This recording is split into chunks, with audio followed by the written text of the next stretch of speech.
Bon dia a tothom. Benvinguts i benvingudes. En primer lloc, us volia comentar que jo em dic Aida García Sacall, pels que ja em coneixeu i pels que no, també ho veieu aquí en el canal.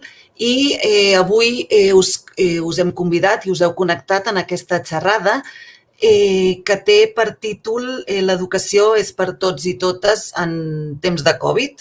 És una pregunta, ho hem fet en format pregunta i hem volgut convidar a dues persones perquè ens poguessin explicar com veuen la situació.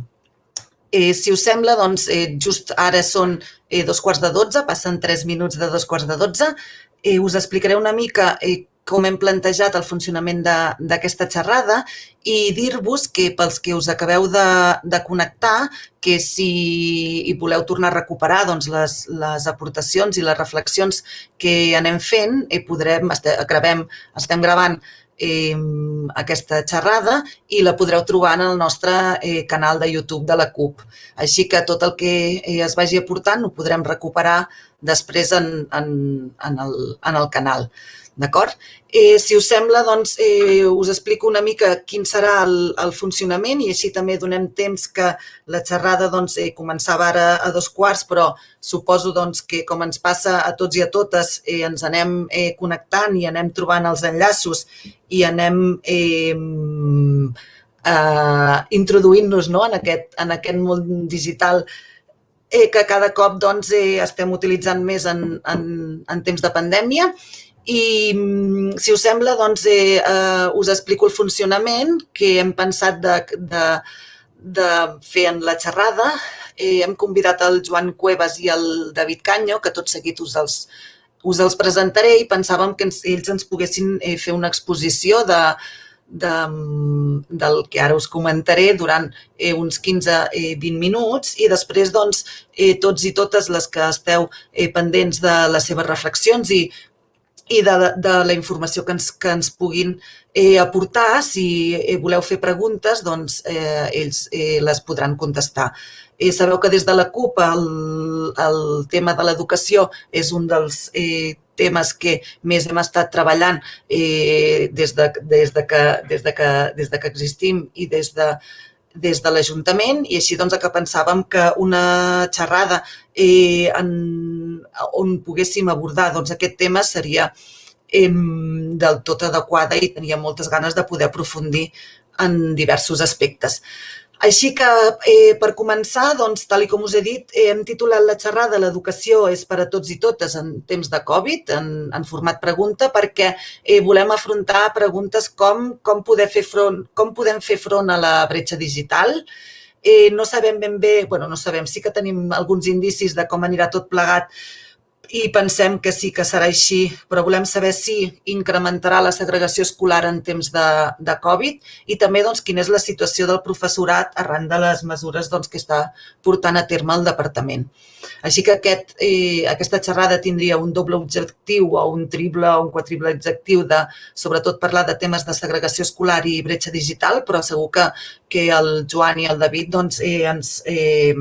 ens oferiran altres reflexions que després podem recollir i comentar en l'apartat de les preguntes. En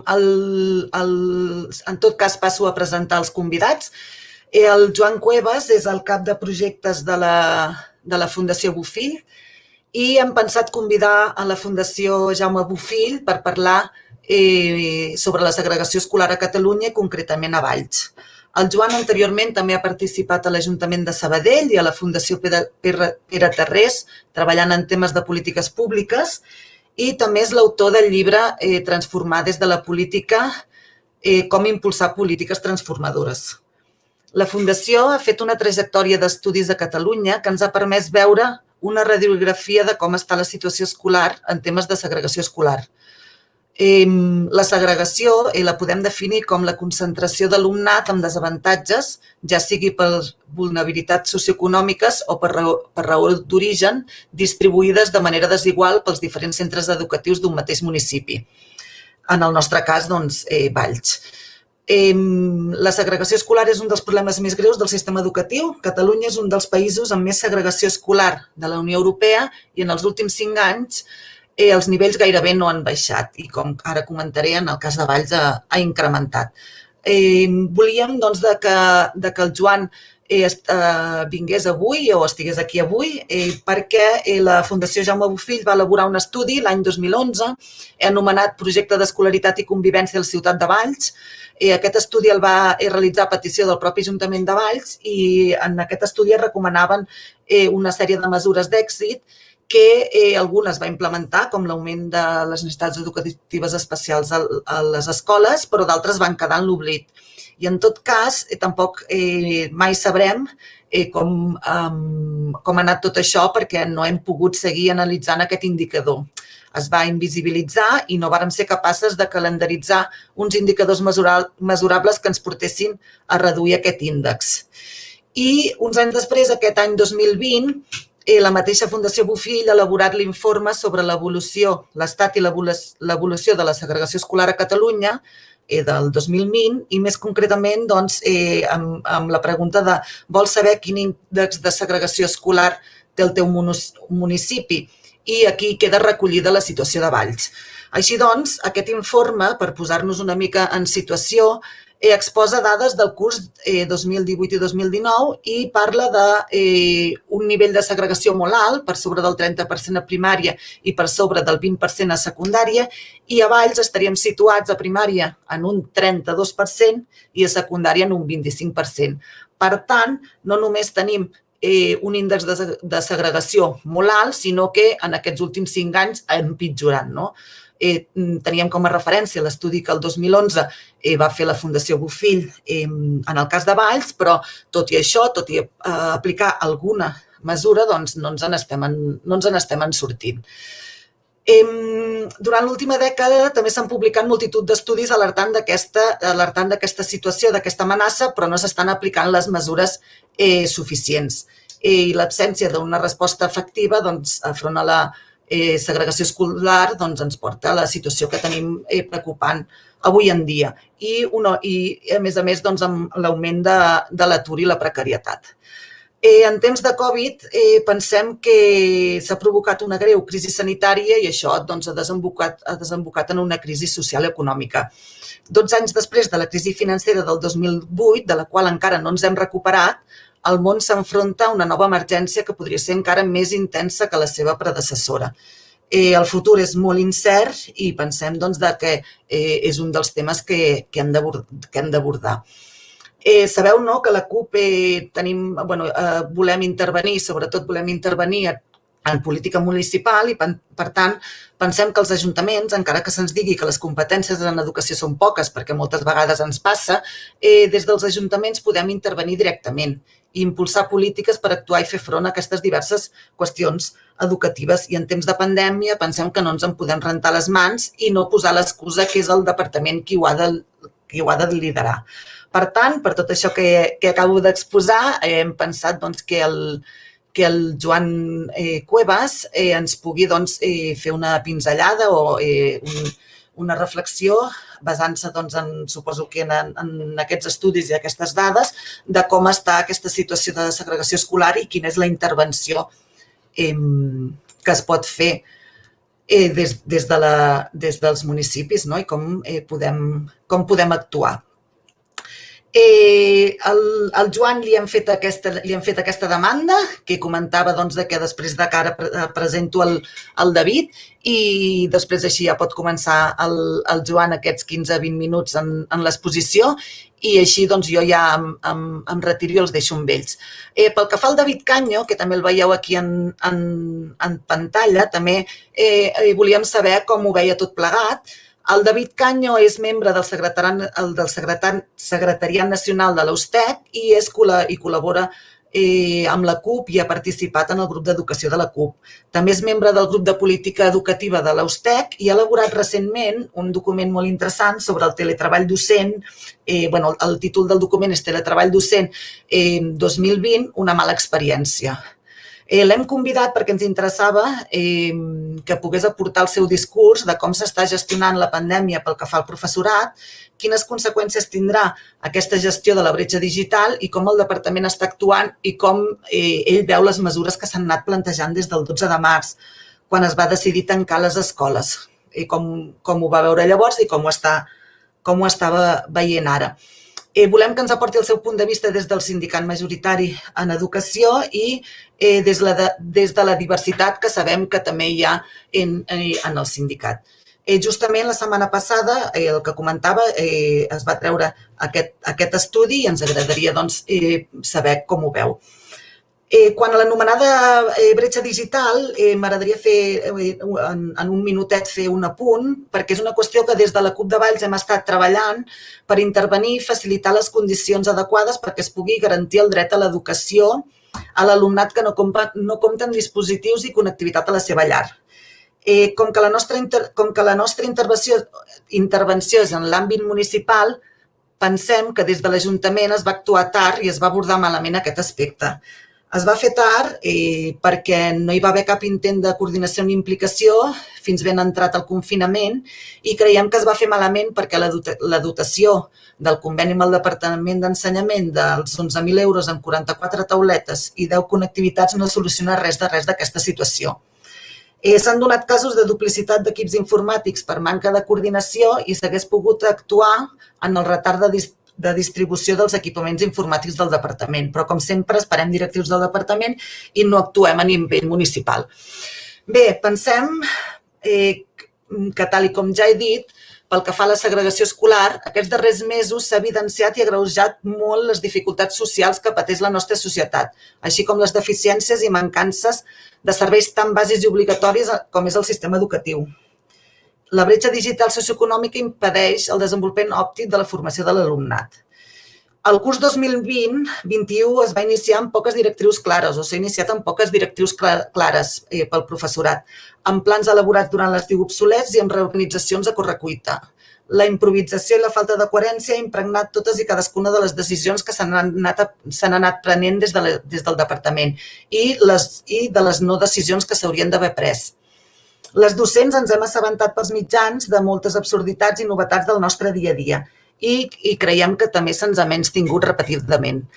No ho he dit en un bon inici, però també soc mestra de primària i estic vivint aquesta situació en primera persona. Bé, dit això, tal com us comentava, des de la CUP pensàvem de fer aquesta primera intervenció per presentar els dos ponents i també per posar-vos una mica en situació de les nostres consideracions. Jo ja no m'enrotllo més perquè havia dit que serien 5 minuts i ara he vist el rellotge que ja em porto, ja ha passat 15 minuts des del començament i m'agradaria ja donar-li que no els he deixat ni dir hola ni bon dia ni el Joan ni el David, sinó que ja he començat amb totes les explicacions, així que bon dia a tots dos. Em sap greu que hagi començat amb tots sense ni deixar-vos dir bon dia, perdoneu. Bon dia. I si voleu, Joan i David, hola, bon dia. Comences, Joan, i fem aquests 15-20 minuts i després el David i qui li sembli que vulgui anar ja plantejant alguna pregunta dels que esteu connectats i escoltant la xerrada o pot anar llançant-nos preguntes, nosaltres les recollirem i després de les dues intervencions els hi plantejarem als ponents. D'acord? Doncs, Joan, tot teu. Perfecte, gràcies. Doncs, 3 prèvies abans que apareguin projecció les diapositives. Aquí les tenim. 3 prèvies molt ràpides. La primera és que no soc, com ja heu vist, no soc ni docent ni pedagog, jo soc politòleg, no? En tot cas, el que sí que puc aportar, ho dic perquè tingueu en compte que la meva reflexió tindrà algunes limitacions en aquest aspecte. El que sí que puc aportar, diguem, és la revisió de dades, anàlisis de dades, revisió d'estudis i el que pugui parlar i interactuar amb tot agents de la comunitat educativa. El segon element que volia comentar és que tampoc no conec en profunditat a Valls, el que he pogut veure són dades i en aquest sentit faré aportacions, però sempre estarà bé que interpreteu i ajusteu els meus comentaris perquè jo no tinc una realitat de Valls com a comunitat i com a municipi com a tal. I finalment que intentaré fer una revisió global d'aspectes clau, evidentment em deixaré coses pel camí, intento focalitzar-me sobretot en el que són dades de segregació, dades educatives globals i intentar fer aportacions en el context actual de Covid i pel municipi de Valls en concret. I l'últim element seria que intentaré anar ràpid perquè tinc com molts apunts que vull dir, per tant intentaré, potser peco d'anar ràpid, però demano el vostre permís per fer-ho. I sense allargar-me més amb les prèvies, primer faré un bloc d'anàlisi global i després passaré a una miqueta a dir quina podria ser una agenda de política educativa per Valls. També tinc preparat elements més d'agenda política nacional, però no crec que em doni temps d'arribar-hi. El primer element, i segur que tots el tenim present, despesa destinada al sistema educatiu. Sabeu que Espanya i especialment Catalunya té uns dels nivells més baixos de despesa educativa si el posem en el context de la Unió Europea. És una baixa despesa pública, continuada, que sí que s'ha recuperat una mica des del 2015, però que ni molt menys arribem al que haurien de ser els estàndards de països del nostre entorn. Aquí veieu en la gràfica com el percentatge del PIB que dediquem a educació a Catalunya és un 3,7%. Això és el 2018, però si ho aneu veient amb la sèrie any rere any, doncs està al voltant d'això, d'un 3,7% respecte al PIB. A nivell espanyol és una miqueta més, del 4,2% respecte del PIB. I si ara anem a nivell de la Unió Europea, la mitjana de la Unió Europea, no els que més despesa gasten, sinó la mitjana, se situa al voltant del 5,1%. Per tant, Déu-n'hi-do la diferència. Això ens porta que hauríem de tenir una expectativa viable, raonable, jo crec que molt raonable, de poder passar d'un pressupost del 3,7% respecte al PIB a com a mínim el 4,7%. I això ens implicaria passar d'uns 5.600 milions d'euros de pressupost d'educació a Catalunya als 8.600 milions d'euros amb un increment de 3.000 milions d'euros. Amb això es poden fer moltes coses, cal després saber bé com gastem aquests diners, però en tot cas hi ha un gran marge de millora i un dels grans fronts per avançar en política educativa se situa en aquest àmbit. Passem ara a analitzar diferents resultats clau per veure què fem malament o què estem malament, què podríem millorar. Molt ràpidament, resultats a PISA, aquests que cada X anys van sortint i els mitjans de comunicació en parlen molt. La veritat és que si fem una anàlisi més global ens adonem que en Catalunya es manté una posició d'una certa estabilitat, en unes posicions mitjanes respecte al global de països. Aquí veiem un parell de gràfiques on veiem l'evolució, en competència científica i competència matemàtica, aquestes franges de l'esquerra blaves i vermelles. Veiem que la posició de Catalunya està potser en aquest cas una miqueta per sobre d'Espanya i just per sota de la Unió Europea i al voltant de la mitjana de l'OCDE. Això és una miqueta el que es va repetint en totes les onades que es fan de PISA. I en la sèrie anual veieu que també hi ha petites fluctuacions, però allà estem. L'interessant de PISA, i sabent totes les limitacions que pugui tenir PISA, perquè va de quantificar, posar números i, per tant, un indicador és un indicador i indica coses, però sí que ens dona pistes rellevants. La primera és aquesta que es posa aquí, potser és una gràfica una mica difícil d'interpretar, Però el resum, i ara després l'explico més en detall, però el resum vindria a dir que com a Catalunya i com a Espanya estem malament en dos fronts a la vegada, en el front de l'equitat i en el front de tenir resultats educatius globals per sobre de la mitjana i també a tenir alumnat amb bons resultats educatius globals. I crec que això és interessant de ressaltar perquè a vegades s'ha pensat que havíem d'optar en política educativa o per equitat o per, diguem-ne, excel·lència, no? O per resultats educatius globals millor i el que està dient tota la recerca que analitza dades és que tot va a la vegada, no? Millorar els resultats educatius globals passa per millorar l'equitat, sí o sí, i passa també per per poder ajustar-nos a l'alumnat que pugui tenir també millors resultats, no? Aquí, en aquestes barres, el que es veu és com les franges, si veieu, Unió Europea és el taronja, no? El que hi ha més amunt és el taronja, és Unió Europea, els països en vermell és l'OCDE i després hi ha la franja del taronja més claret, que és Espanya, no? I llavors aquí el que veiem és que Espanya té més alumnat que, diguem, no passen ni tan sols dues de les proves o només passa dues proves, no? Per tant, estem deixant alumnat enrere més que altres països, però també, diguem, som campions en els que, diguem, en els pocs que passen les 6 proves, en aquest cas de matemàtiques, veieu que Espanya és un 1,1% de l'alumnat, mentre que l'OCDE o la Unió Europea són 2,4% de l'alumnat o 2,3%, no?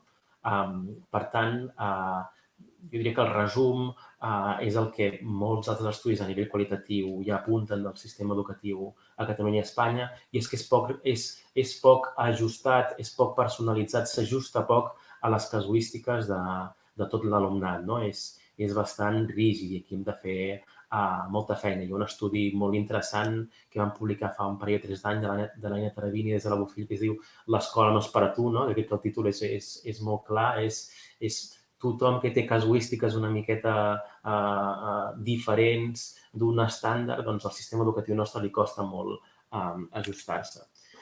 Aquest és el primer dels elements que volia ressaltar de PISA.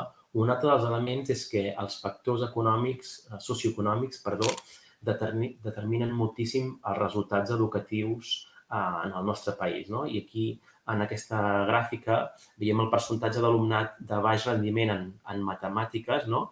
La primera barra és el global, no? O sigui, tindríem un 20% de l'alumnat global a Catalunya que té baix rendiment en matemàtiques, i llavors veiem les següents barres és, diguem, filtrat per nivell socioeconòmic. I veiem com el nivell socioeconòmic baix doncs, puja fins al 35% els que tenen baix rendiment en matemàtiques. No? En canvi, el nivell socioeconòmic mitjà doncs, està en el 13%, bastant per sota de la mitjana. Per tant, una gran diferència per nivell socioeconòmic. Realment tenim un gran repte, no?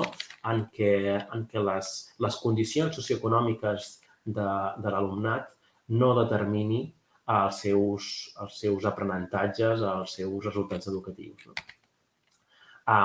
Aquí, si entrem més en el detall, no? Doncs en aquest cas no és PISA, sinó que són anàlisis de les proves competencials que fa el Departament d'Educació, doncs veiem també les barres, una mica com ens marquen la diferència en funció de la complexitat del centre, en funció del nivell educatiu de la mare, també podem tenir el nivell educatiu del pare, però sovint el nivell educatiu de la mare marca més el resultat competencial, no? dels seus fills i segons també l'origen de l'alumnat. No? Per tant, això, no? Sabem que ser immigrant o anar a centres complexos o segregats o tenir progenitors amb baixos nivells educatius, no?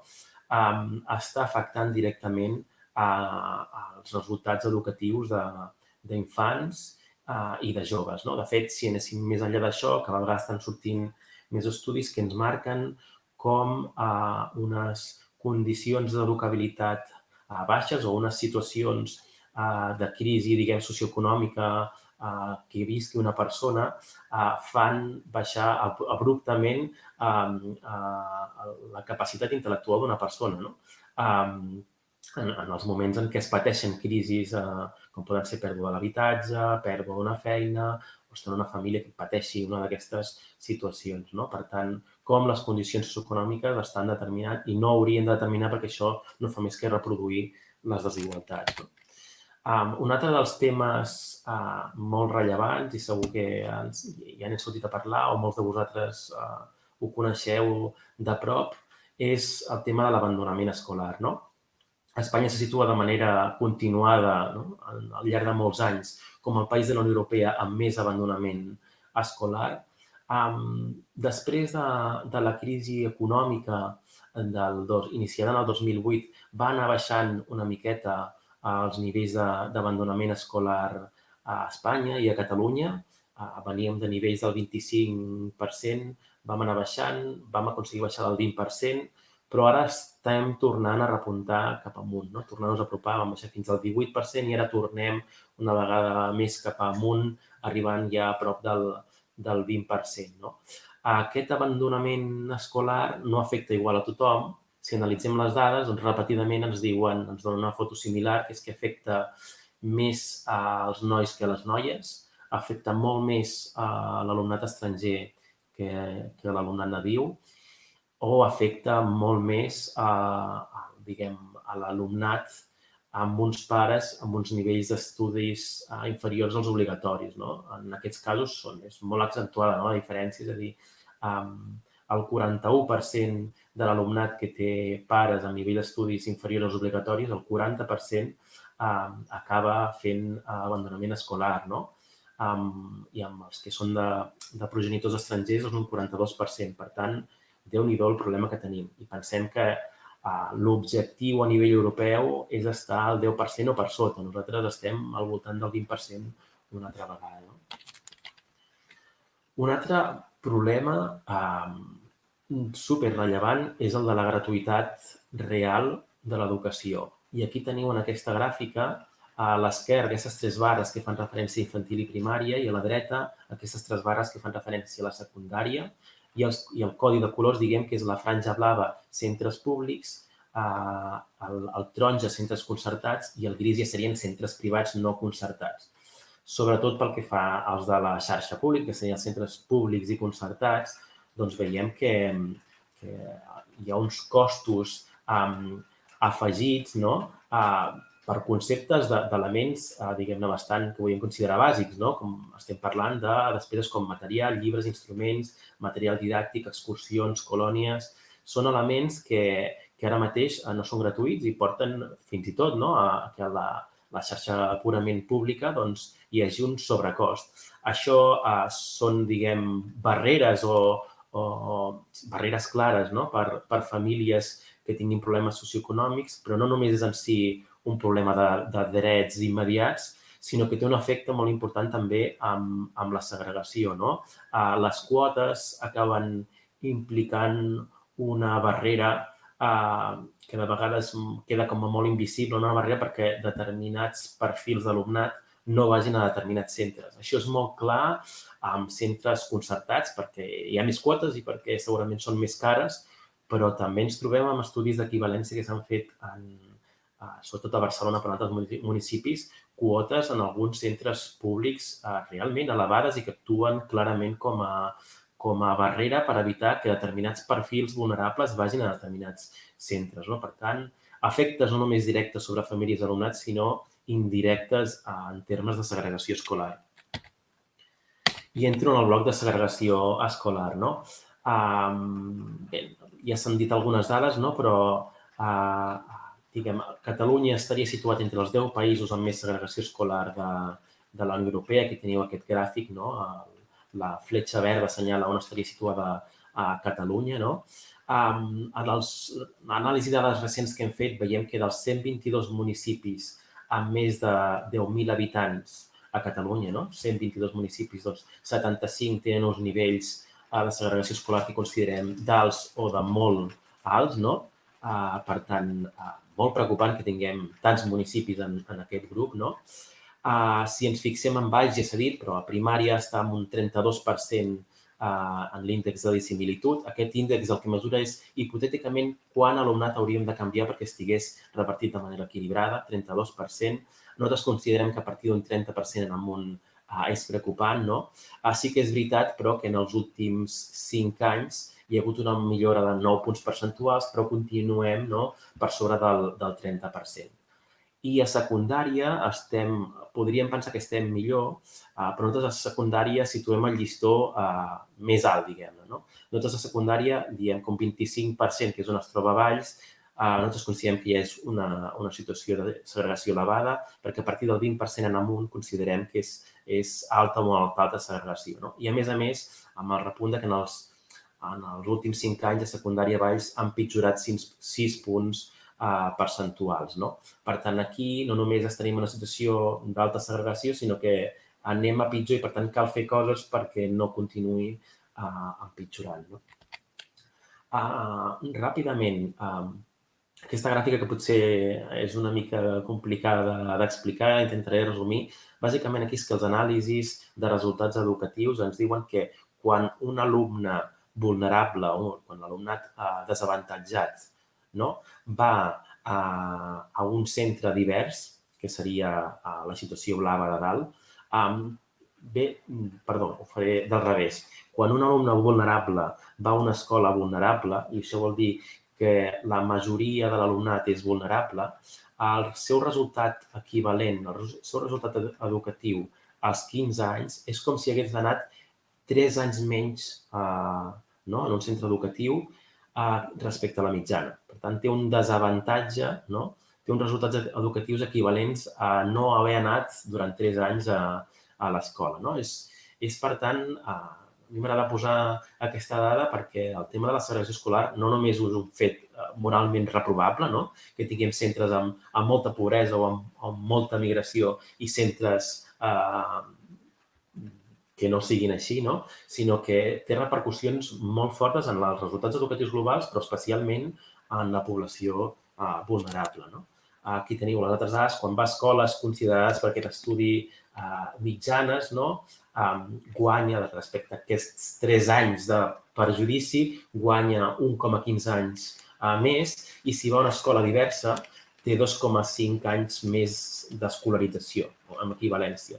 Fixeu-vos que això vol dir que quan un alumne vulnerable va a una escola diversa, continua tenint mig any, diguem, de desavantatge als 15 anys, però en tot cas hi hem retallat moltíssim, hem retallat 2,5 anys d'equivalència educativa. Un dels temes que sentim quan parlem de segregació escolar, molta gent potser per intuïció és dir, bueno, és que en el meu municipi hi ha molta segregació perquè hi ha molta immigració. I nosaltres quan analitzem dades, i això és d'un estudi del síndic, no és de la Bofill, apunten sempre al mateix, i és que no hi ha una correlació entre població amb més o menys immigració i que tinguis més o menys segregació. Al contrari, ens trobem que molts municipis que tenen percentatges de població immigrant per sobre de la mitjana a Catalunya, per sobre del 14-15%, fins i tot 20%, tenen uns nivells de segregació relativament baixos perquè s'han despertat fa molts anys i han posat mecanismes perquè hi hagi una escolarització equilibrada. I, en canvi, municipis que tenen percentualment uns nivells d'immigració més baixos, com que no han establert mecanismes, tenen una xarxa escolar molt segregada. Per tant, trencar aquest mite. Un tema molt polèmic, i aquí per apuntar que és el que les dades, en aquest cas del síndic, diuen, és hi ha relació entre tenir concertada i que hi hagi molta segregació? Veureu que aquí hi ha 2 elements. El primer és que hi hagi molta escola concertada té una correlació amb que hi hagi més segregació, i la relació aquí realment és molt baixa. No hi ha pràcticament, veieu que els punts estan molt dispersos. On està aquí el trick o la trampa és que si fem aquest núvol de correlació no només amb escola concertada, sinó amb l'escola concertada que s'està corresponsabilitzant de l'escolarització de la població vulnerable, en aquest cas de la població immigrant. I aquí sí que veiem una clara correlació.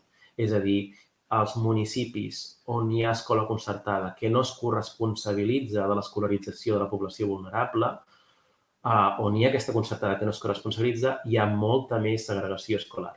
Per tant, en aquest sentit sí que hi ha correlació.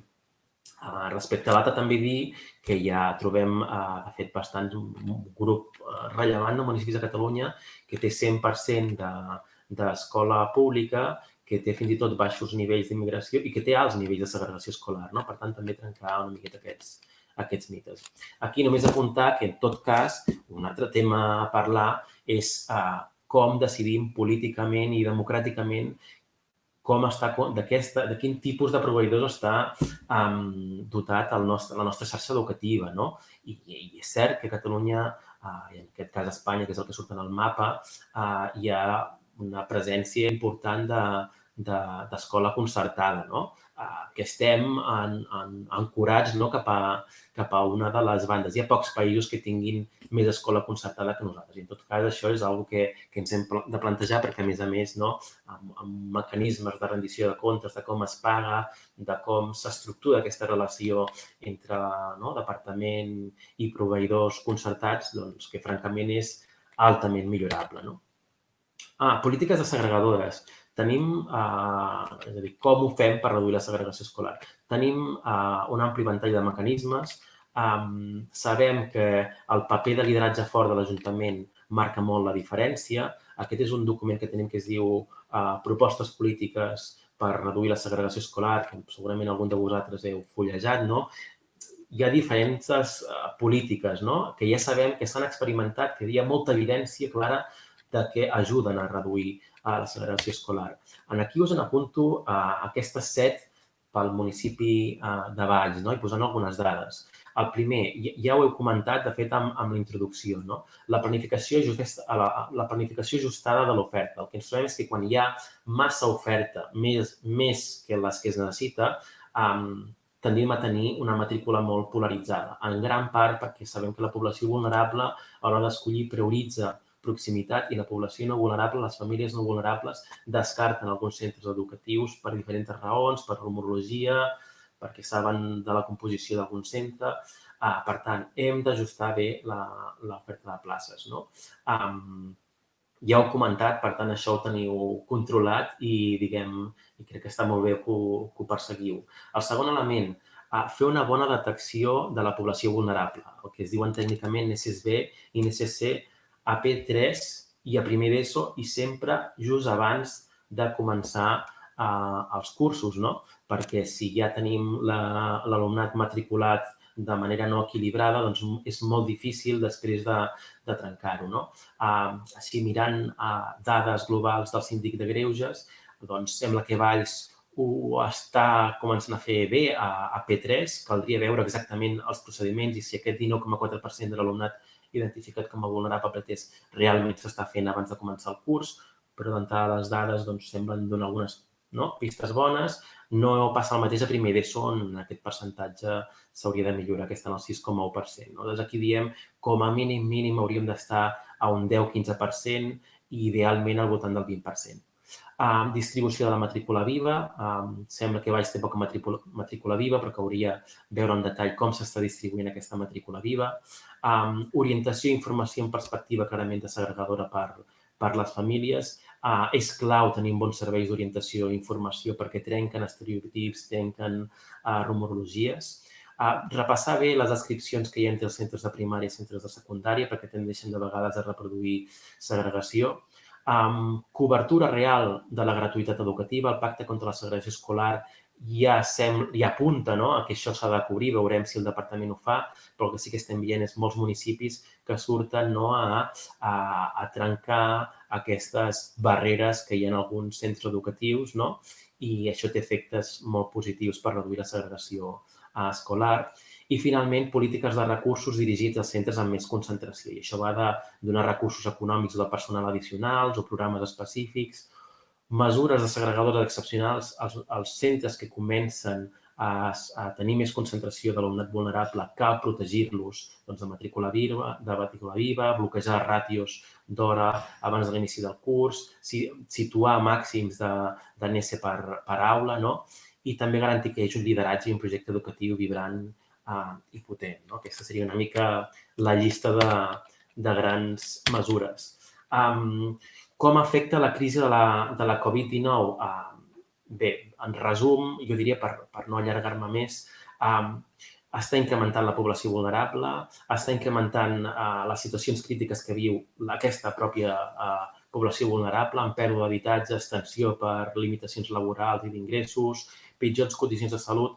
Tot això reverteix en unes condicions d'educabilitat pitjor per moltes famílies i més famílies, i a més aquest tema concret del canvi residencial que s'està començant a produir en moltes famílies fa incrementar la segregació escolar, perquè fa que hi hagi més població vulnerable preinscrivint-se fora de tempo, diguem-ne, i això s'afegeix o bé a matrícula viva, que si no està ben repartida, doncs incrementa la segregació escolar, o bé aquesta matrícula que passa cap als mesos de juliol i agost, quan en molts municipis ja s'ha perdut la reserva de places per a l'alumnat vulnerable en els centres i, per tant, aquest alumnat acaba anant a centres segregats. Per tant, una miqueta en resum, ens preocupa totes les pistes apunten a dir que la segregació escolar pot empitjorar en temps de pandèmia. Em saltaré aquest bloc perquè ja estic fora de temps i els últims apunts que jo diria per a un municipi com a Valls, més enllà del paquet de mesures desagregadores, jo diria aquests 4 o 5 ítems, jo crec que és fonamental tenir plans locals d'abandonament escolar. Ja tenim bastanta evidència. Sabem que estem en un país on hi ha un tipus de mercat laboral que a vegades absorbeix i crida molt a sortir del sistema educatiu, i això hi ha molts estudis que ho diuen, però també hi ha molta evidència de com es pot millorar la coordinació dins de centres educatius i dels centres educatius amb els ajuntaments per detectar en previsió qui pot acabar fent abandonament escolar i posar mecanismes per orientar-los, per atendre'ls, per fer-los seguiment. Molt important això. L'altre element són beques i ajuts que es puguin posar a nivell municipal per millorar les condicions d'educabilitat, però també per reduir la segregació escolar, aquests efectes de barreres per entrar en alguns centres educatius. Polítiques de recursos amb una lògica simètrica pels centres amb més necessitat. Cada vegada veiem més que el finançament dels centres educatius hauria de ser simètric, no tothom per igual, sinó en funció de les seves necessitats. Els sistemes educatius més equitatius i amb millors resultats ho fan així, mentre aquí no acabi de ser així a nivell de departament, hi ha mecanismes perquè els ajuntaments treballin en aquesta direcció, hi ha precedents, per tant, es pot pensar en aquests elements. Molt important dinamitzar el sector educatiu, si no ho fa una vegada més el departament, veiem municipis que ho fan i que ho fan molt bé, hem de pensar que la col·laboració i el feedback entre docents a Catalunya i a Espanya, estem a la cua quan es fan estudis comparatius, i això és vital pel desenvolupament professional, per tenir feedback pels docents, és molt important per innovar també educativament, per tant, aquest element, i finalment avançar en garantir l'educació 0-3. Disculpeu perquè m'he allargat 5-6 minuts més, ho deixaria aquí. Moltes gràcies.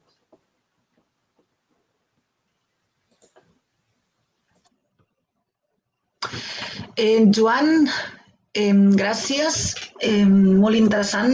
Sí que en tot cas després en les preguntes recuperem algunes de les dades i observacions que ens ha portat, i en tot cas donaríem pas al David, que ens pot aportar la seva visió des d'aquest últim treball que ha realitzat i amb la trajectòria que està tenint.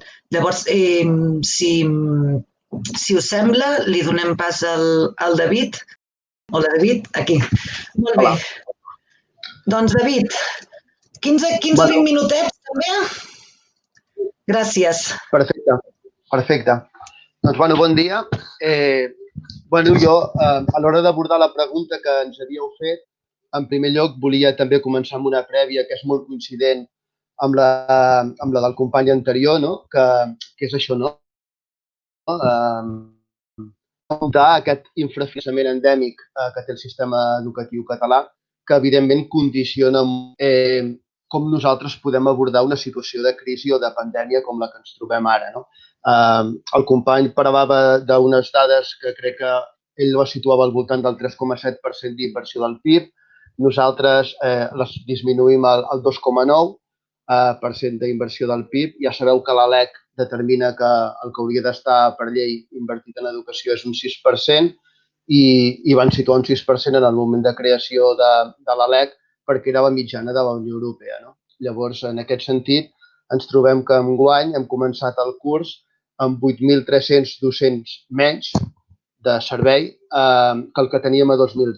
És a dir, si tenim en compte el nombre d'alumnat i el nombre de professorat, doncs nosaltres afrontaríem aquesta situació pandèmica o de crisi educativa amb 8.300 docents menys que l'any 2010. I en aquest sentit serà important a l'hora que valorem el tema de les ràtios, que per nosaltres és determinant. No? Dit tot això, potser volia començar situant-vos l'estudi aquest que vam fer, en què bàsicament el que el vam centrar va ser a partir del 13 de març, que va ser quan es va produir la situació de confinament, no? Vam deixar passar tot el termini i quan el debat es centrava en la tornada o reobertura dels centres a l'última setmana de curs, no? Vam llançar una demanda, un estudi, unes preguntes a tot el conjunt de la plantilla, de professorat, i vam obtenir una mostra de 10.000 docents, intentant que fos equilibrada pel que fa a home-dona, a territori, a nivell educatiu, és a dir, primària, secundària, i per tant, perquè aquest mostreig fos una mica realista i denotés una mica la situació que ens havíem trobat. De les conclusions, que després, si us interessa, en podem comentar més a detall, però les informacions més importants que vam extreure'n és que, per una banda, el 25% dels docents havien tingut dificultats de connexió. Per tant, la bretxa digital no només anava o s'encarava cap a l'alumnat, sinó que també apreciàvem o evidenciàvem que hi havia hagut un 25% dels docents que havien tingut aquesta manca, ja sigui de dispositius o de connectivitat real per poder donar una educació de qualitat.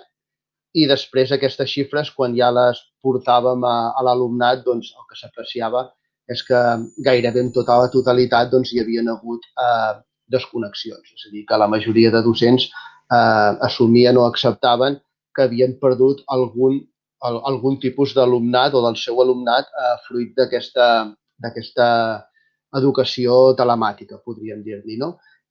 Aquestes xifres eren clarament alarmants quan situàvem que més del 24% de l'alumnat havia tingut una desconnexió total, és a dir, no és que no s'haguessin connectat alguns dels dies, sinó que havien desaparegut, i aquesta xifra ens situava al costat, la podíem comparar amb el 27% d'alumnat que està sota el llindar de la pobresa. No? Llavors, això era una evidència que ens alarmava molt, sobretot per si havíem de tornar cap a un tipus d'ensenyament híbrid o telemàtic. També és cert que el 40% dels docents consideraven que havien perdut entre un 11 i un 25% del seu alumnat. Aquesta xifra també era especialment alarmant. Dintre les altres xifres que vam obtenir va ser que la majoria del professorat considerava que havia treballat moltes més hores, malgrat no hi havia una regulació del món del treball, sí que la seva implicació, la seva incidència pel que fa al treball, la seva jornada laboral s'incrementava, però també assumien que no disposaven de la formació ni dels recursos pedagògics necessaris com per poder quedar satisfets d'aquesta educació que havien ofertat. És a dir, treballant molt més, consideraven que la qualitat de la seva acció educativa havia disminuït, era perjudicial. I per últim, consideraven, els vam preguntar també temes, hi havia moltes més preguntes, però per no centrar-nos només en això, com valoraven la planificació de cares al curs vinent, de cares a l'inici d'aquest curs. I el 90% del professorat considerava com a molt dolenta o com a molt dolenta. Per tant, més enllà que no hi havia hagut diàleg, comunicació, que no se'ls havia tingut en compte, que no s'havien fet tot el possible per garantir la connectivitat i per garantir la qualitat docent, a més valoraven que la planificació tampoc no serviria per massa cosa. A partir d'aquí, nosaltres com a USTEC vam prendre la decisió i continuem defensant en què la presencialitat en els centres educatius és determinant, és imprescindible per garantir la igualtat d'oportunitats i per lluitar contra la segregació. És a dir, sistemes d'ensenyament o d'educació telemàtic o híbrid no fan res més que incrementar la desigualtat, que incrementar la segregació i que l'alumnat que en surt més perjudicat, com sempre, és aquell alumnat de composició social o de famílies amb nivell socioeconòmic i cultural més baix. És a dir, evidentment, aquests sistemes d'educació incrementava o augmentava la bretxa digital i, a més, també consideràvem que en el cas de que es garantís, cosa que nosaltres creiem que no es produeix i que no es produirà, però que en el cas de que es garantís la connectivitat i s'oferissin els dispositius necessaris a tot l'alumnat, també teníem especials dubtes sobre com serien els processos d'ensenyament a partir d'aquesta forma, no? És a dir, evidentment condicionava molt aquelles famílies que tenien un nivell sociocultural en què podien realitzar un acompanyament dels temaris o dels continguts treballant, o aquelles famílies en què l'alumnat, doncs, pels motius que siguin, perquè les famílies treballaven, perquè no tenien prou nivell per acompanyar-vos en aquest procés d'ensenyament-aprenentatge, doncs que quedaven una mica a la intempèrie, quedaven aïllats i per tant, doncs aquí també això, malgrat tenir connectivitat, podien incrementar les desigualtats. Per altra banda, també ens preocupava molt i encara a hores d'ara ens preocupa doncs, que no hi hagi cap plataforma unitària per poder dur a terme en cas de que accés totalment imprescindible i que haguéssim d'anar cap a un segon confinament, una plataforma que pogués unificar tots els criteris d'ensenyament, tots els criteris metodològics, d'avaluació. És a dir, teníem alguna experiència de plataforma pública, com les que estan treballant a l'EOI, però que en aquest cas consideràvem que encara no estaven realitzades, no estaven fetes i, a més, pensàvem que un dels perills més greus era que no fer-ho i no fer un sistema o una plataforma que fos pública, amb recursos públics i de continguts compartits, amb programari lliure, etc., doncs que el que podia acabar produint-se és que obrís la porta al negoci privat, com ja hem pogut veure en aquests últims dies. Amazon està realitzant una campanya al voltant de que totes les compres que tu realitzis per Amazon, un 2,5% de la teva compra pot anar destinada al centre públic que tu tris o que tu elegeixis, a banda d'oferir un banc de continguts digitals per als centres educatius. És arxiconegut que Facebook porta els 10 últims anys invertint en desenvolupament digital i en educació i en sistemes educatius, sota el lema "Una altra educació és possible i és necessària". Aquest 2010 coneixíem que havien invertit 110 milions d'euros a la Índia, era molt conegut per invertir més de 200 milions d'euros en diferents centres educatius a San Francisco, també per haver desenvolupat un sistema educatiu que el que planteja és un tipus d'educació global a partir de la seva potència en anàlisi de dades i en treball de xarxes. Per tant, entenem que no només pot produir segregació i desigualtat el tema d'un ensenyament telemàtic, sinó que no abordar-ho en el cas que sigui imprescindible des d'una lògica no mercantilista i des d'una lògica pública, doncs el que pot fer és obrir la porta a la liberalització de l'educació, en què hi ha grans gegants tecnològics que estan molt interessats en què això es produeixi. La segona conclusió que volia transmetre-us, i per tancar una mica aquest bloc, és que no invertir en educació pública és una mesura absolutament classista. O sigui, els governs que no inverteixin en educació i que no intentin complir la pròpia llei d'educació, invertir aquest 6% o no situar-se a la mitjana europea, el que estan realitzant són mesures polítiques absolutament classistes, perquè ells saben que qui en surt perjudicat i qui acaba patint les conseqüències d'aquest infrafinançament sempre són els fills i filles de les classes populars i dels sectors socials més baixos. Nosaltres, a l'USTEC, precisament per això, perquè consideràvem que aquesta presencialitat era absolutament necessària, el que vam intentar introduir des de l'inici d'aquest curs és que obrir les escoles era molt senzill. El que era important era que no es tanquessin. Era no arribar a una situació en què tornar-nos a confinar, tornar-nos a tancar, era tornar a apostar per un ensenyament telemàtic o híbrid que generaria aquest marc de desigualtat i de segregació.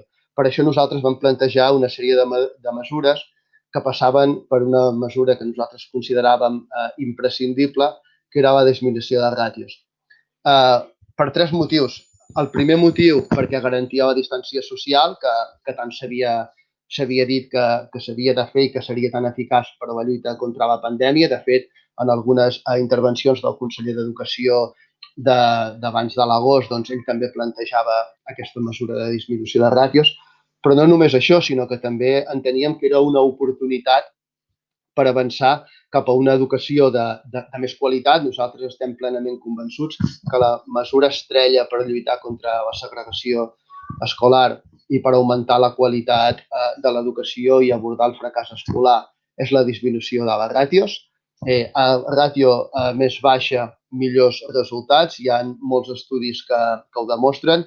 Hi ha, per exemple, un estudi a Harvard que es diu estudi STAR, estudis Teachers Achievement Ratio, que el que planteja bàsicament, ens van fer una prova en què van agafar alumnat de barris i d'entorns molt desafavorits, van fer un pla pilot amb 8.000 alumnes de 78 centres diferents i els van dividir en 2 grups, en grups de ràtio entre 13 i 17 i en grups de ràtio entre 22 i 25. Van fer un mateix sistema pedagògic d'ensenyament i finalment els hi van passar unes proves molt similars a les PISA que estava comentant el company, en què es basaven en els 3 ítems de llengua, coneixement matemàtic i científic. La sorpresa o no sorpresa va ser que els grups de ràtio més baixa havien tret 10 punts per sobre dels grups de ràtio 22-25 i partien d'un nivell idèntic, amb context comunitari idèntic i amb metodologies idèntiques de treball. Per tant, nosaltres creiem que la ràtio era imprescindible no només per abordar la pandèmia, sinó per garantir l'èxit escolar, tenint en compte que, a més havíem estat uns mesos de confinament en què no valoràvem massa positivament els processos pedagògics que s'havien produït i perquè, a més creiem que això, que si volem lluitar per un èxit escolar i contra la segregació, doncs que era una mesura molt important. A més, tenint en compte que estem en uns temps de caiguda de la natalitat i que, per tant, és possible fer-ho. Vull dir que no és un brindis al sol, sinó que invertint els recursos que per pròpia llei diu la LEC que s'han d'invertir, tenint en compte el professorat que ja està contractat i el que s'hauria de contractar i tenint en compte que per temes de natalitat i espai és possible, doncs no entenem o no enteníem i no entenem per què no s'aborda el tema de la ràtio com un element prioritari. De les altres mesures que vam proposar, doncs, hi havia el tema de les ventilacions, el tema de la seguretat pels treballadors i treballadores, no només aquells que són vulnerables, sinó per tothom. Amb aquesta distància social, amb aquestes ràtios garantides, doncs enteníem que eren unes maneres potser no d'evitar la propagació de la pandèmia en termes socials, però sí evitar que els centres educatius fossin focus de contagi. La tercera part que voldria plantejar pel que fa a la segregació escolar i una mica tal com està muntat el sistema educatiu, també ha sortit el tema de la doble xarxa entre pública i concertada. Nosaltres, des d'Eustec, continuem pensant que, malauradament, les reflexions que s'havien fet des de l'escola d'estiu llunyana de Rosa Sensat, on es va acurar el terme d'escola catalana, continuen sent absolutament vigents. Pensem que escola catalana no només era la defensa de la immersió lingüística, sinó que era la defensa d'un model d'escola igualitari. És a dir, la immersió lingüística no només es planteja perquè s'aprengui el català, tothom aprengui el català, sinó que precisament els barris amb comunitat més castellanoparlant el que diuen és dominar 2 idiomes, català i castellà, ens garanteix o ens genera igualtat d'oportunitats respecte a la vida quotidiana a Catalunya, i per això la defensen. Però no només parlen de llengua, també parlen de models educatius, no? És a dir, si la renovació pedagògica és interessant per tothom, i per tant és una aposta que nosaltres hem de fer. I no només això, sinó que si nosaltres volem una educació de qualitat hem d'apostar per un model d'escola pública de qualitat. I és per això que les antigues escoles cooperatives de mestres o de famílies que eren concertades o privades, bàsicament privades, perdó, que eren les de l'antic CEPEC, fan el pas d'incorporar-se a la xarxa d'escoles públiques, perquè entenen que en el marc d'una comunitat doncs el que s'ha de garantir és que la totalitat d'escoles siguin públiques, siguin de qualitat, i per tant aquesta idea de l'elecció d'escola de les famílies queda una mica en segon terme, perquè garanteixen que aquestes escoles enxarxades, cooperant entre elles, doncs d'alguna manera garanteixin aquest marc de qualitat. La contraproposta a aquest model és una mica el model que va acabar imposant la llei d'educació. La llei d'educació, que a més és un exemple i és un referent per tots aquells països que volen apostar cap a un model d'escola o cap a una aplicació de les polítiques educatives més neoliberals, no? A partir de les directrius, ja sabeu, de l'FMI i de l'OCDE. El que plantejaven aquestes directrius en polítiques educatives era que a partir de cert moment, a partir de l'any 2000, els serveis públics podien servir per fer negoci.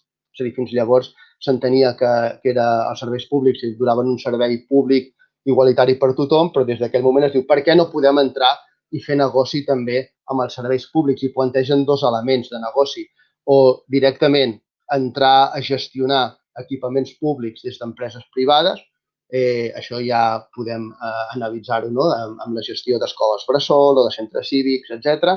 O perquè, si no podem, en aquest cas no podem, perquè no introduïm formes d'organització i gestió pròpies i típiques del model privat, és a dir, perquè no introduïm la cultura del món privat dintre els serveis públics, dintre de l'educació. I d'alguna manera nosaltres des d'OFTEC entenem que és el que va facilitar la LEC, que és, per una banda, situar en el servei educatiu dos models, dues xarxes d'escoles totalment diferents, les concertades i les públiques, obviant que hi ha escoles concertades que són veritables business i veritables màquines de generar benefici i diners, i per altra banda doncs, introduir tots els models aquests gerencials lligats a l'autonomia de centre, al decret de direccions, al decret de plantilles i amb la selecció de personal. No m'agradaria passar el torn sense dir que, per exemple, el decret de plantilles, una de les coses que estem trobant-nos és que està sent especialment dur i violent respecte a les dones i respecte a les dones embarassades. És a dir, quan tu generes una legislació que et permet seleccionar i triar anualment el professorat i la teva plantilla, doncs, evidentment, pot ser penalitzador quan tu te n'enteres que una persona està embarassada i que causarà una baixa per maternitat. I en context de pandèmia i Covid encara això ha incrementat més, perquè les persones embarassades no se sabia en quina situació es trobarien a l'inici de curs, si causarien baixes o no causarien baixes.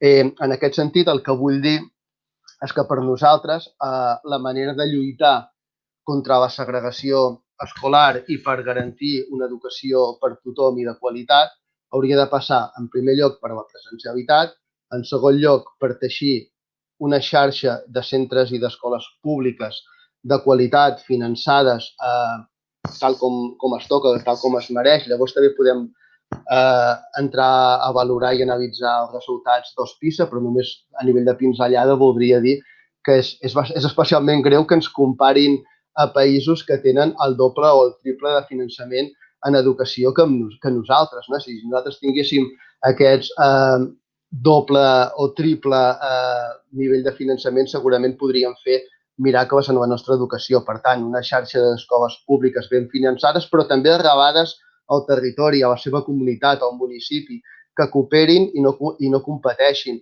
que comparteixin recursos. És a dir, des de sempre la pedagogia catalana o l'educació catalana, la innovació o la renovació pedagògica catalana havia partit d'experiències de mestres que havien aplicat en els seus centres projectes, models, mètodes que després, quan havien vist que eren mètodes i models d'èxit, els havien compartit a la resta de xarxa d'escoles públiques. No eren brandings escolars, no eren brandings realitzats en despatxos tancats que de sobte s'inventaven que hi havia un model per tothom, un model que era la panacea i que des de dalt els intentaven injectar a tots els centres. Nosaltres apostem per la xarxa comunitària de centres públics de qualitat, no per brandings educatius que normalment el que fan és vendre fum i intentar que els centres competeixin entre ells per captar, sobretot, els fills i filles de les classes mitjanes, perquè no oblidem, i crec que aquí a Valls potser també està passant, que és que estàvem en un context en què l'escola concertada, que ja sabeu que és una escola privada finançada amb diner públic, estava perdent demanda, estava perdent capacitat d'incidència a la societat, perquè bàsicament es centrava en un doble model, amb l'escola d'ordre i amb l'escola religiosa. I, per tant, estàvem en un moment en què la majoria de la societat estava apostant per altres models d'educació i, per tant, estàvem perdent molta matrícula. Nosaltres pensem que en comptes d'abordar aquesta qüestió i aquest fet des de l'arrel i començar a desconcertar centres educatius, i per què? Perquè si tenen poca demanda, doncs desconcertar-vos. A més, nosaltres vam presentar una ILP d'educació que plantejava convertir-ho tot en una xarxa pública d'educació en 8 anys i que a partir d'aquí tots els centres concertats poguessin decidir si volen entrar a la xarxa pública o quedar-se com a centres privats. Enteníem que això, convertir tot a una xarxa pública, el que permetia era barrejar aquesta composició, perquè la posició dels centres, la composició familiar, com ja s'ha dit aquí, determina molt la qualitat i els resultats d'un centre i que, per tant, a més diversitat, a més barreja, més èxit escolar. En comptes de fer això, ens estem adonant una mica que van aparèixer, doncs, per exemple, l'Escola Nova 21 o la innovació educativa, que d'alguna manera tornava a dividir la xarxa o el sistema educatiu ja no en públic concertat, sinó en escola innovadora i escola no innovadora, i que això el que a la llarga podia generar era més segregació. Fins i tot també dintre el propi sistema d'educació pública, és a dir, estem notant que segons, sobretot en l'àrea metropolitana o en la ciutat de Barcelona, segons quines escoles, apostant per segons quins sistemes pedagògics basats en l'autonomia de centre i, a més, basats en la LEC, que ja sabeu que poden autofinançar-se per diferents mètodes o models, estàvem veient com s'estava generant o creant una doble xarxa dintre la pròpia xarxa pública. A partir de certs mètodes o a partir de com es venen certes escoles, doncs generaven una segregació en la pròpia xarxa pública en què els fills de les classes mitjanes sí que volien anar a algunes escoles públiques, però no volien anar a les escoles públiques del costat. I això era determinat, pel model pedagògic, però també pels recursos, per també aquella possibilitat de poder pagar d'aquestes famílies o també per la disponibilitat horària que tenien les famílies a l'hora de treballar amb els seus fills i filles i en contraposició a la disponibilitat que altres famílies no podien tenir. Ja sé que he anat obrint diferents temes i debats, però aniria tancant. En definitiva, la meva intervenció el que volia dir era això, que per nosaltres i a partir de l'estudi que vam realitzar, la presencialitat és allò que determina més que no hi hagi segregació. L'escola pública és el que garanteix que no hi hagi desigualtat i segregació. Entenem que és un escàndol que se situï l'escola concertada i l'escola pública en el mateix servei d'educació, com si ningú sabés que a les escoles concertades es paguen quotes i algunes molt elevades. I 3, que és creant una xarxa de cooperació, de treball compartit, de recursos compartits i de formació compartida a l'escola pública que podem lluitar i garantir més per una escola per tothom i no a partir de mètodes de branding o de maquillatge escolar. Gràcies.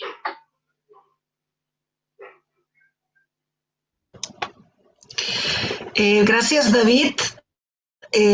Escoltant-te estava preparant una mica el bloc que dèiem de fer les preguntes i justament tenim unes quantes preguntes i alguna de les que tenim van molt enllaçades amb el que acabes de comentar.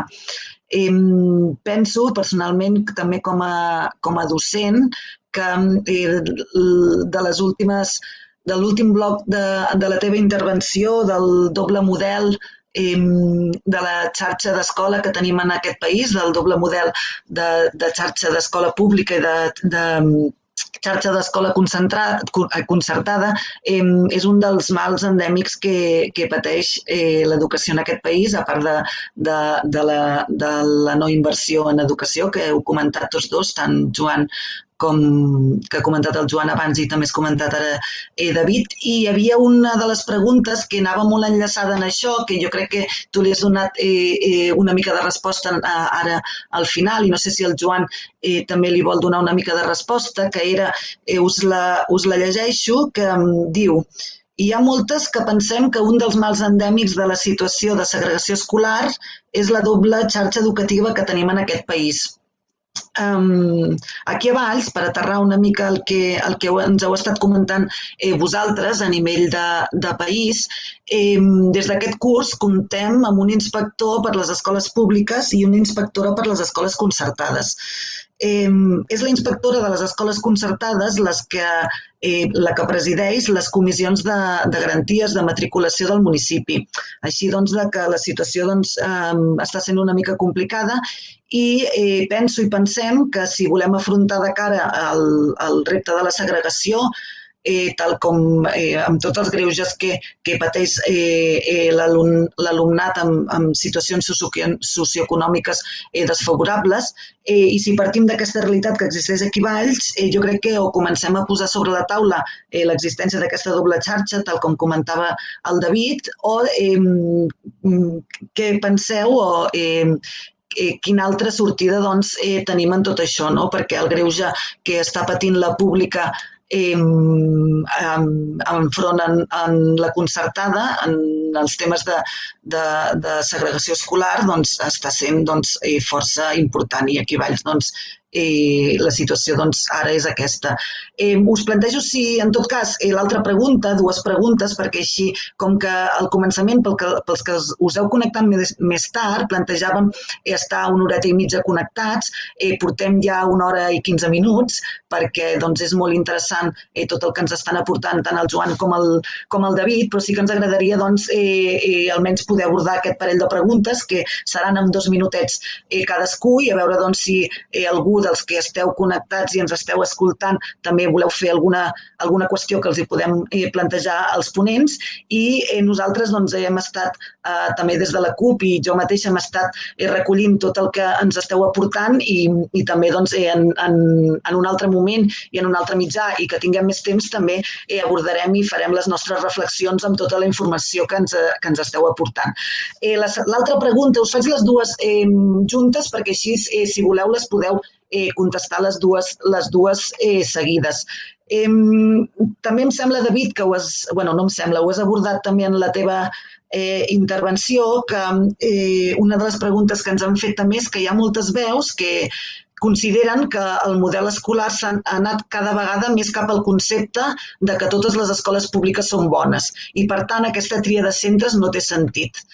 La pregunta seria, com es conjuga això amb el camí cap a l'autonomia de centres, que has abordat també ara al final, David, que cada vegada pren més força i, per tant, accentua la competència entre centres?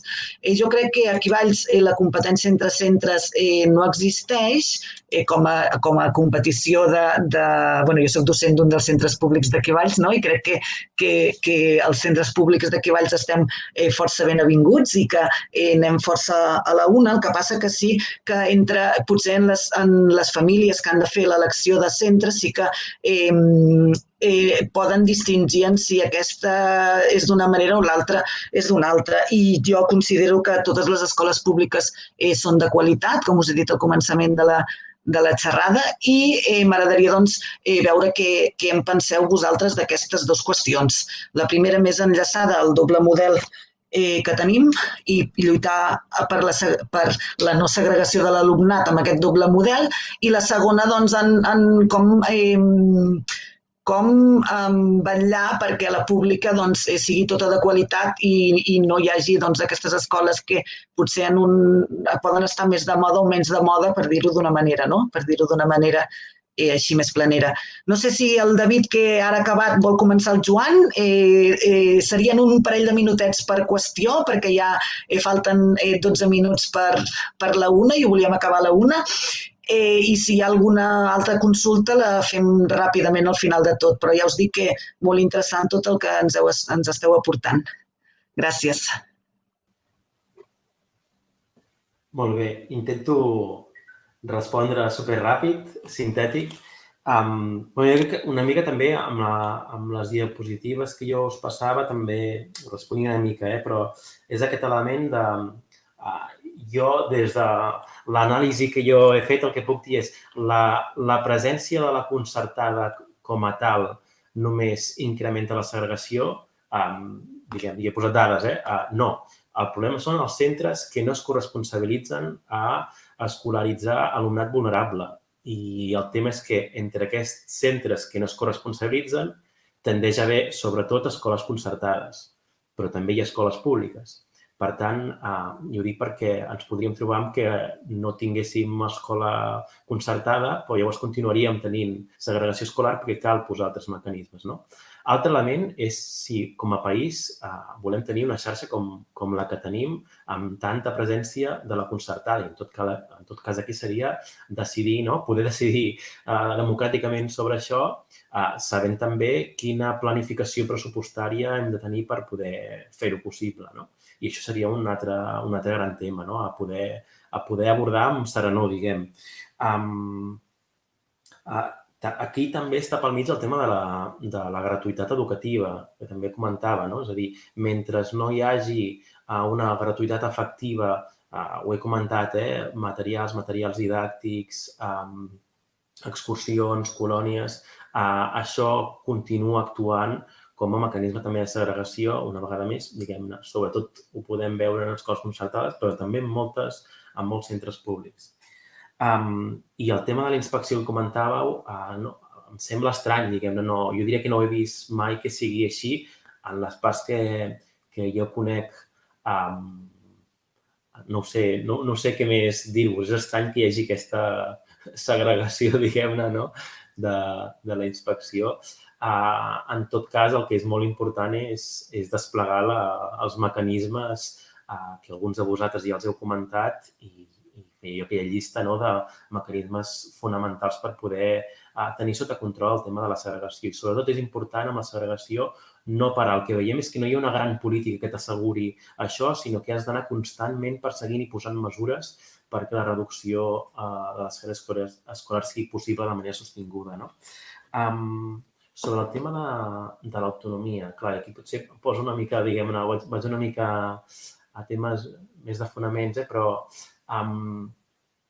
diguem, la funció pública, quan es pensa en els fonaments de la funció pública i de l'administració a Espanya i a Catalunya hem assumit aquesta herència de manera una mica acrítica, els objectius de política pública eren molt simples. En el món educatiu, diguem-ne, amb la transició, doncs la prioritat era l'assistència, aconseguir que tothom anés a escola. El que estem veient, i quan mires estudis a nivell internacional també es veu molt clarament, és que quan l'administració pública vol resoldre objectius de transformació més ambiciosos, més complexes, i vol dir, per exemple, en aquest cas, no que tothom vingui a l'escola, sinó que tothom tingui aprenentatges rics, i tothom vol dir també els vulnerables, llavors la lògica d'administració burocràtica, jeràrquica, memorística, deixa de funcionar.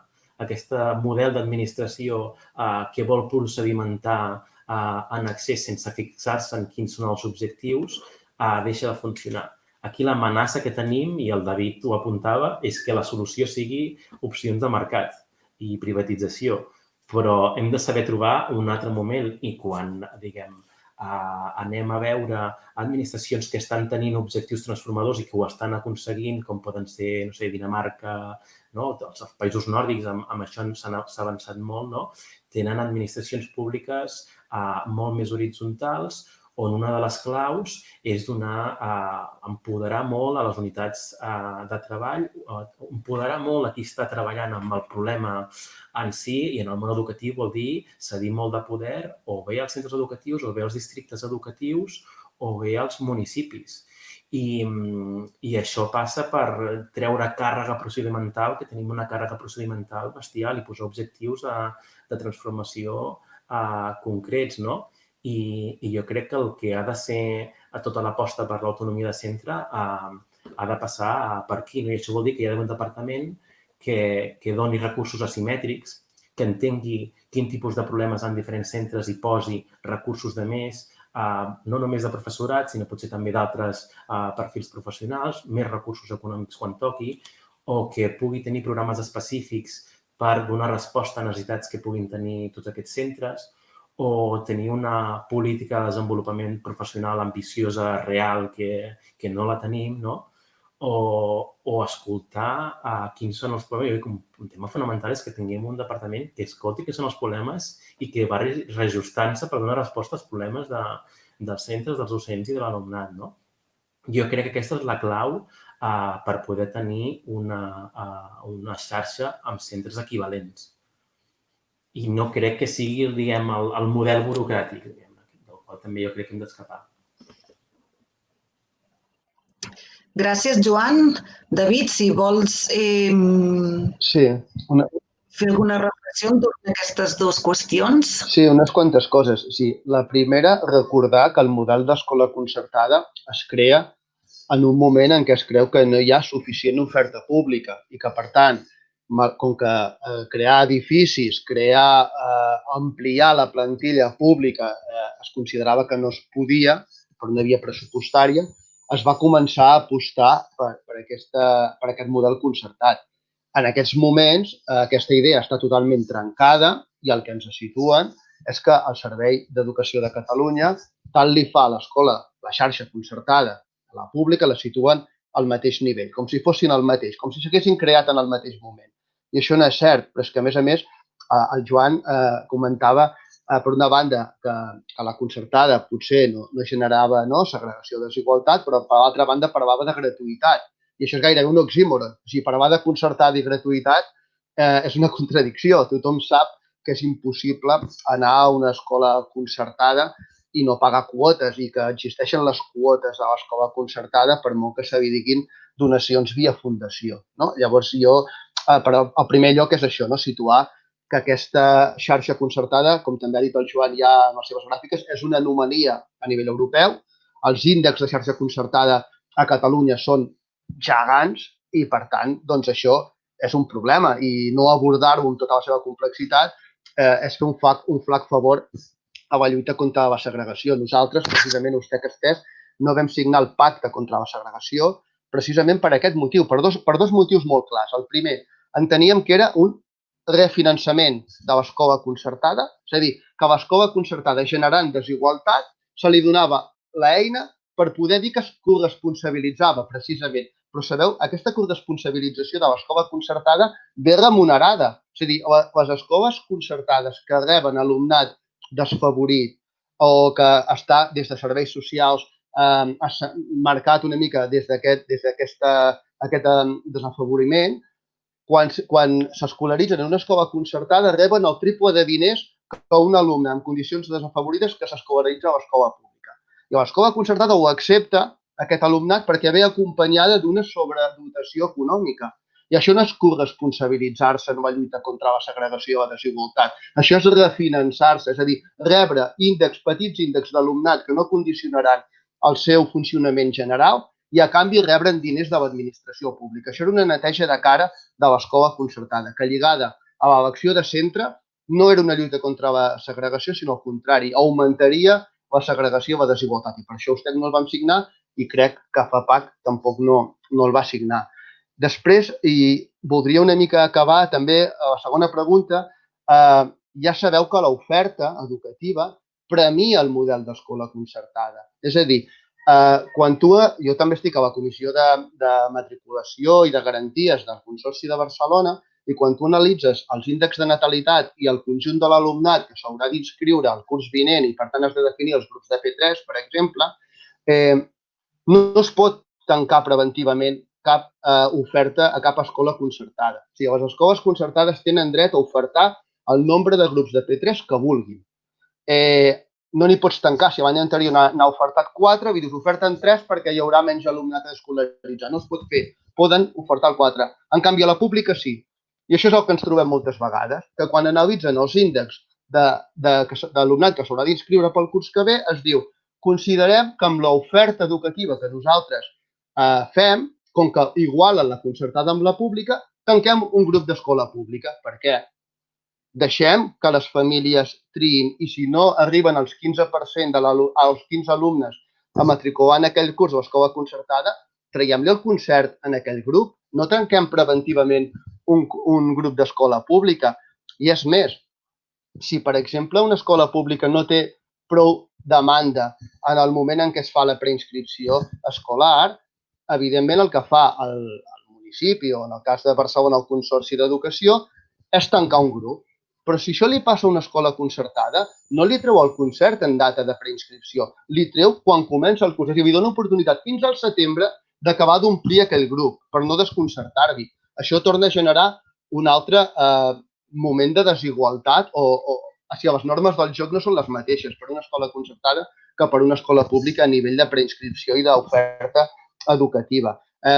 Comentàveu també què fer des de l'escola pública una mica per això, per com vincular la lluita contra la segregació, la desigualtat i la qualitat educativa amb l'autonomia de centres. Nosaltres el que defensem és enxarxar centres públics, cooperar entre ells, compartir recursos educatius, no competir per al professorat, no competir per als fills de les classes mitjanes o per uns certs sectors de famílies que sembla que poden millorar o que poden generar una composició social en el teu centre. Nosaltres pensem que tot el contrari una mica del que s'està defensant des de les polítiques del departament. Nosaltres pensem que professionalitzar les direccions no és lluitar contra la segregació i la desigualtat. Nosaltres pensem que això, que introduir formes gerencials, trencant la democràcia en els centres,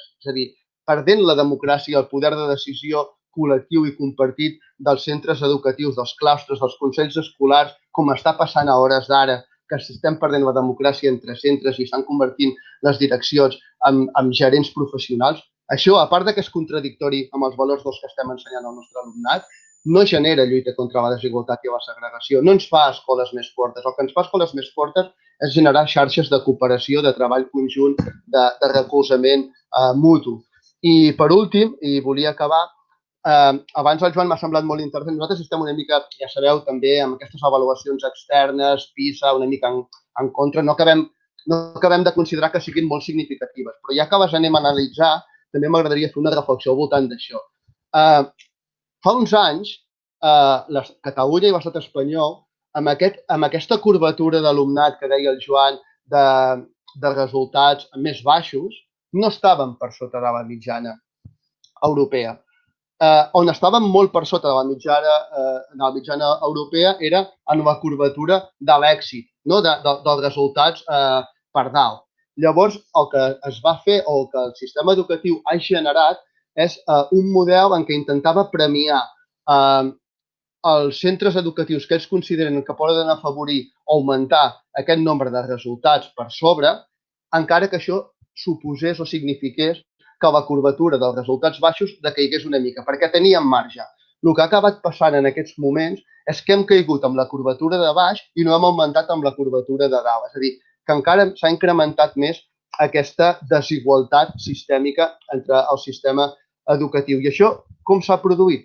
S'ha produït a partir de premiar aquests centres concertats que d'alguna manera semblava que podien intentar fer incrementar aquest èxit escolar i amb un model, ja ho he dit abans, d'introducció de la doble xarxa dintre l'escola pública. És a dir, generant aquesta escola pública d'èlit que pugui competir o que pugui compartir amb l'escola concertada aquest èxit, aquesta curvatura d'èxit escolar, s'ha deixat caure a un conjunt de centres públics anomenant-los de màxima complexitat, és a dir, el que en altres països s'entenen els centres assistencials per als fills de les classes treballadores que mai no seran les classes dirigents d'aquest país, que es dedicaran als serveis i a treballs no qualificats, que fa uns anys els índexs europeus, sobretot en el model d'escola anglosaxona, eren molt elevats. S'ha apostat per aquest model, hem caigut en l'índex, en la curvatura de sota i no hem incrementat la de sobre. Per tant, hem agafat el pitjor de l'educació anglosaxona, però hem llançat o perdut el millor de la nostra tradició de la renovació pedagògica catalana. Gràcies, David. Gràcies, Joan. Estava mirant el rellotge i veia que són la 1, així que, no sé, crec que no tenim més temps perquè pensem que això, una hora i mitja pot ser l'adequat perquè no caigui el tema i puguem continuar reflexionant sobre aquests temes que ens heu anat aportant. Us volíem donar les gràcies des de la CUP de Valls, us volíem donar les gràcies a tots dos, tant el Joan com el David. Ens emportem moltes de les coses que ens dieu i en moltes hi estem d'acord, en algunes també hi discrepem, el que passa que no hem volgut tampoc entrar en el debat. Sí que, Joan, gràcies per donar-nos eines a nivell municipal.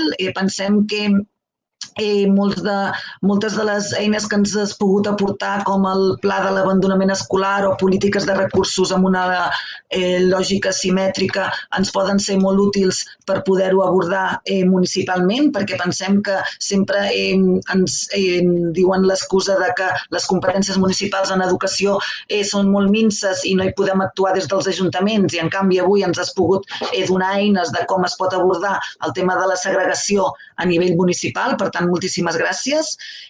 David, també moltes gràcies. Estem molt d'acord amb tu amb tot el tema que has abordat de la concertada, de l'anomalia d'aquest sistema que tenim i com això afecta a la segregació escolar. Pensem que la pública és potent i que la pública hem de treballar coordinadament com ho estem fent aquí a Valls i no entrar en competència ni en aquestes lògiques de mercat ni que s'instauri dins de l'escola de qualitat que tenim en aquest moment.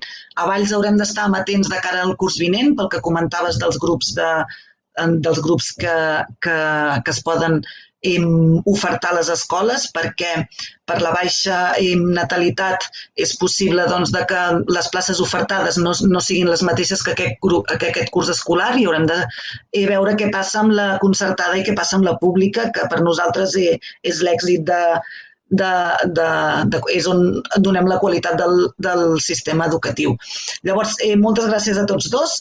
Pels que heu anat seguint la xerrada, moltes gràcies també pels que heu estat participant en el xat, pels que ens heu estat veient des de casa i us han pogut aportar elements de reflexió i d'informació amb les dades inicials de les seves intervencions, i dir-vos que aquesta xerrada queda gravada i per tant la podeu recuperar en qualsevol moment en el nostre canal de la CUP d'aquí Valls, i nosaltres també hem estat comentant internament mentre estàveu fent les aportacions que ens ha semblat, ja us he dit, molt interessant, i que el format de poder oferir xerrades en aquest format, en temps de pandèmia, on les condicions de seguretat són segures, ens veiem a través de les pantalles i llavors podem recuperar les intervencions, ens sembla del tot útil i per continuar-hi treballant i explotant aquest nou sistema que ens ha vingut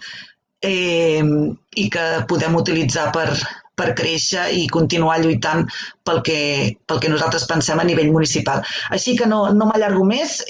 Gràcies, Joan, gràcies, David, i pels que heu estat escoltant-nos i des de casa també moltes gràcies per seguir aquesta xerrada. Ens tornem a trobar en un altre moment i ens trobem a les places en alguns dies, en els carrers i també doncs, en el nostre Ajuntament. Moltes gràcies.